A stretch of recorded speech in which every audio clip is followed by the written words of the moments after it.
तो कैसे हो यारो? स्ट्रेंजर थिंग्स के पहले 4 सीजन तक विल बायर्स हमेशा एक विक्टिम की तरह दिखाया गया, जो कभी किडनैप हो जाता तो कभी पोजेस्ड। और सीजन 5 से पहले तक उसे इस कटोरे कटिंग और माइक के लिए एक तरफा प्यार के अलावा कुछ नहीं मिला। लेकिन स्ट्रेंजर थिंग्स के सीजन 5 ने सबको रॉन्ग प्रूव किया और हमें दिखाया कि विल सिर्फ एक विक्टिम नहीं बल्कि शो के सबसे यूनिक और सरप्राइजिंग कैरेक्टर्स में से एक है। और इंटरेस्टिंग बात यह है कि विल की पावर्स 11 से बिल्कुल अलग है। उसकी स्ट्रेंथ एक कम्प्लीटली डिफरेंट सोर्स से आती है, जो कई डिफरेंट सिचुएशन में विल को 11 से भी ज्यादा पावरफुल बना देती हैं। क्योंकि विल की पावर का एक्चुअल ओरिजिन 1983 में ही शुरू हो जाता है, जब डेमोगॉर्गन उसे अपसाइड डाउन में ले गया। सबको लगता है ये बस एक रैंडम एक्सीडेंट था, बट सीजन 5 में रिवील होता है कि ये सब शुरुआत से ही वेक्ना के प्लान का एक पार्ट था और वेक्ना ने ही विल को खुद चूज किया था। और उसे अपसाइड डाउन में लाने के बाद वेक्ना उसे अपने फ्लैश टेंटिकल्स के थ्रू परमानेंटली हाइव माइंड से कनेक्ट कर देता है। हम दोनों मिलकर मेरे सारे मंसूबे पूरे करेंगे William. Hive mind basically upside down का एक साइकिक वाईफाई है, जिसमें डेमोगॉर्गन, डेमोडॉग्स, डेमोबैट्स सभी एक ही नेटवर्क से कंट्रोल होते हैं। और ये सब जानने के बाद हमें ये पता चलता है कि आखिर वेक्ना ने विल को ही चूज क्यों किया, और चूज किया तो किया, उसने आखिर उसे हाइव माइंड से कनेक्ट क्यों किया। वेल, वेक्ना के हिसाब से विल जैसे बच्चे को कंट्रोल करना और उसे तोड़ना काफी आसान था। तुम सबसे पहले थे और तुम्हें तोड़ना कितना आसान था।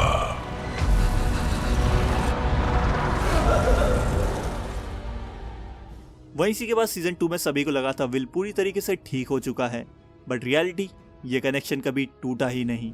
और इसी परमानेंट लिंक की वजह से विल को अपसाइड डाउन के प्रेजेंस हमेशा फील होती थी और उसकी नेक टिंगल करती थी।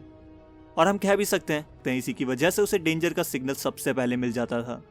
वही अगर हम 11 और विल की पावर्स की बात करें तो उनके बीच का सबसे बड़ा डिफरेंस उनकी पावर्स का सोर्स है। 11 एक वॉकिंग बैटरी की तरह है। उसकी साइकिक एनर्जी उसके खुद के अंदर से आती है।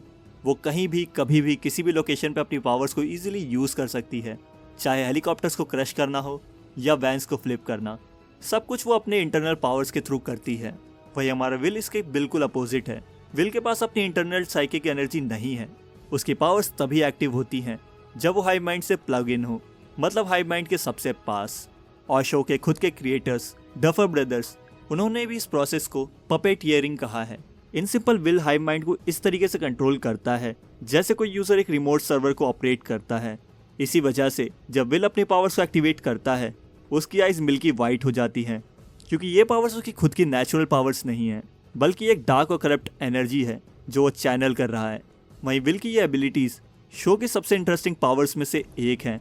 विल अपसाइड डाउन के किसी भी क्रिएचर को कंट्रोल कर सकता है, चाहे वो डेमोगॉर्गन हो, डेमोडॉग्स हो, डेमोबैट्स हो या फिर अपसाइड डाउन के वाइन्स।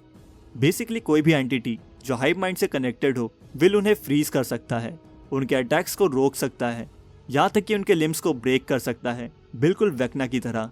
और इस पावर का सबसे पावरफुल एक्सपेक्ट है विल ये सब एक ही वक्त में मल्टीपल जगह पर कर सकता है।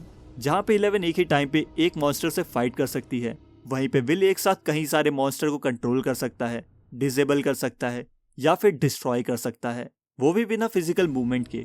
यहाँ तक कि विल उन क्रिएचर्स की आंखों से देख भी सकता है जो उसे रियल टाइम सर्विलेंस और बैटलफील्ड में अवेयरनेस देते हैं। लेकिन बड़ी पावर के साथ आती है बड़ी वीकनेस, जहाँ विल सिर्फ मॉन्स्टर की एनर्जी को कंट्रोल नहीं बल्कि उनके पेन को फील भी करता है, जो उसके लिए काफी डिस्टर्बिंग और हर्टफुल भी है, जिसको हमने इस सीन में देखा भी। कुछ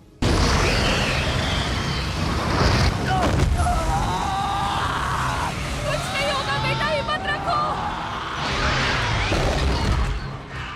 पर अगर हम स्ट्रेटेजी के पॉइंट ऑफ व्यू से देखें तो ये एबिलिटी बहुत यूजफुल है, क्योंकि इन पावर के थ्रू विल को तुरंत पता चल जाता है कि अपसाइड डाउन में रियल टाइम में क्या हो रहा है। पर विल की पावर की एक और बड़ी वीकनेस भी है, प्रॉक्सिमिटी यानी डिस्टेंस। मैट डफर्स के अकॉर्डिंग अगर विल हाइव माइंड के पास नहीं है तो उसकी पावर्स बिल्कुल काम नहीं करेंगी। एग्जाम्पल के लिए, अगर विल कैलिफोर्निया में है या फिर हॉकिंस से कई माइल्स दूर तो उसकी पावर्स लिटरली जीरो हैं। लेकिन जैसे ही वो अपसाइड डाउन के किसी गेट के पास आता है, उसका कनेक्शन तुरंत एक्टिव हो जाएगा। और यही डिफरेंस विल को 11 से अलग बनाती है, क्योंकि 11 कहीं पे भी अपने पावर्स को यूज कर सकती है, पर विल सिर्फ नेटवर्क कवरेज के अंदर ही अपने पावर को ऑपरेट कर सकता है, बिल्कुल किसी मोबाइल नेटवर्क की तरह। सिग्नल होगा तो पावर एक्टिव रहेंगी, सिग्नल गया तो विल फिर से एक नॉर्मल इंसान बन जाएगा। विल की पावर की लिमिटेशंस भी हैं। विल कोई टेलीकिनेटिक सुपर हीरो नहीं है, वो गेट ओपन या क्लोज नहीं कर सकता, क्योंकि गेट कोई लिविंग एंटिटी नहीं है। वो कार्स के डोर या फिर किसी भी फिजिकल ऑब्जेक्ट को मूव नहीं कर सकता, क्योंकि उसके पास टेलीकिनेसिस भी नहीं है। इनफैक्ट वो तो किसी नॉर्मल ह्यूमन को अफेक्ट भी नहीं कर सकता जब तक वो पोजेस्ड ना हो। यानी विल की पावर एक highly specialised high mind controller की तरह है, ना कि ऑलराउंडर लाइक 11 या फिर वेक्ना। ये लिमिटेशंस एक तरह से ड्रॉबैक हैं, लेकिन वेक्ना जैसे विलन के अगेंस्ट ये एबिलिटी किसी गॉड मोड से कम नहीं, क्योंकि वेक्ना की पूरी पावर्स हाई माइंड से ही आती हैं।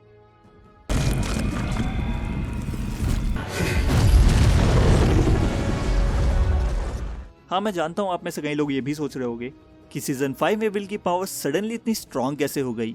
डफर ब्रदर्स ने इसके 2 रीजंस दिए हैं। पहला, स्टोरी लाइन। अपसाइड डाउन और रियल वर्ल्ड के बीच की बाउंड्रीज पहले से ज़्यादा वीक हो गई है। हॉकिंग्स लिटरली कोलैप्स हो रहा है और डायमेंशन ओवरलैप कर रहे हैं। इसी वजह से हाइव माइंड का कनेक्शन पहले से ज़्यादा स्ट्रॉन्ग हो गया है। वहीं दूसरा reason, character development. Will finally अपने आप को एक्सेप्ट कर चुका है। उसकी आइडेंटिटी, उसकी फीलिंग्स और उसका सेंसिटिव बिहेवियर, जिन चीज़ों को वो अपनी वीकनेस मानता था, अब वो उन्हीं को अपनी स्ट्रेंथ बना चुका है। जब विल ने अपने आप को इमोशनली और साइकोलॉजिकल लेवल पे एक्सेप्ट किया, तब वो मेंटली स्ट्रांग हो गया और हाइव माइंड से उसका कनेक्शन और भी स्ट्रांग बन गया, जिस कारण से वो अब हाइव माइंड की पावर को अच्छे से चैनल कर सकता है। और यही मूवमेंट उसके कैरेक्टर को एक मीनिंगफुल डेवलपमेंट देता है। अब मैं जानता हूँ इन सारी चीज़ों को जानने के बाद आपका एक सवाल होगा, विल स्ट्रांग है या फिर 11? इसका आंसर भी सिचुएशन पे डिपेंड करता है। 11 एक टैंक की तरह है, जिसके पास रॉ डिस्ट्रक्टिव पावर्स हैं, टेलीकिनेसिस हैं, ब्रूटल स्ट्रेंथ है और फोर्स बेस्ड अटैक्स हैं, जिन पावर की मदद से वो किसी भी मॉन्स्टर से डायरेक्ट लड़ती है। वहीं विल एक हैकर की तरह है। वो एनिमी के सिस्टम को अंदर घुसकर पूरी तरीके से डिस्ट्रॉय कर देता है। वहीं अगर बात नॉर्मल सिचुएशंस की है तो 11 यहाँ पे इजीली जीत जाएगी, लेकिन वेक्ना के अगेंस्ट विल एक वैल्यूएबल एसेट है, क्योंकि वेक्ना की स्ट्रेंथ पूरी हाइव माइंड से ही आती है और विल उसी सिस्टम को उसी के खिलाफ यूज़ कर सकता है। 11 बाहर से फाइट करेगी और विल अंदर से, और अगर ये एक साथ हों तो ये दोनों अनब्रेकेबल बन जाते हैं। लेकिन विल के पावर्स के डार्क साइड भी हैं। हर बार जब भी विल हाइव माइंड को यूज़ करता है, वो वेक्ना की करप्ट पावर्स को चैनल कर रहा होता है, जिसके बाद क्वेश्चन ये उठता है, क्या विल धीरे धीरे वेक्ना जैसा बनता जा रहा है? क्या उसका कनेक्शन अब परमानेंट हो चुका है, या फिर क्या वेक्ना की डेथ से विल भी मारा जाएगा? क्योंकि दोनों ही एक स्ट्रॉन्ग साइकिक लिंक शेयर करते हैं। ये सिचुएशन बिल्कुल हैरी पॉटर और वोल्डेमॉर्ट जैसी है, जहाँ एक के डिस्ट्रॉय होने के कारण दूसरा भी रिस्क में आ जाता है। और ये थ्रेट सेंस भी बनाता है, क्योंकि सीजन 5 में हम काफ़ी ज़्यादा ट्रेजेडी और कॉन्सिक्वेंस देखने वाले हैं, तो हो सकता है फ्यूचर में हमें कुछ ऐसा देखने को मिले। वहीं अगर इन सभी चीज़ों को कंक्लूड किया जाए तो विल वायर स्ट्रेंजर थिंग के सबसे यूनिक और पावरफुल कैरेक्टर्स में से एक है। हाँ, उसकी पावर्स की लिमिटेशंस हैं, वो सिर्फ अपसाइड डाउन के पास ही काम करती हैं, जिस वजह से वो सिर्फ हाइव माइंड के क्रिएचर को कंट्रोल कर सकता है। और वो 11 जैसा ऑलराउंडर और टेलीकिनेटिक ना हो, पर जिस बैटलफील्ड में वेक्ना पावरफुल है, उस बैटलफील्ड में विल सबसे डेंजरस वेपन और एसेट बन सकता है, क्योंकि किसी भी हाइव माइंड को डिस्ट्रॉय करने का सबसे इफेक्टिव तरीका है इनसाइड सबोटाज। और जहां तक विल बायर्स ने 4 सीजन तक सफर किया है, अब सीजन 5 में वो वेक्ना के खिलाफ उसका सबसे बड़ा नाइटमेयर बन सकता है। तो यारों, मैं मिलता हूं आपसे किसी और नई वीडियो में, तब तक के लिए बाय।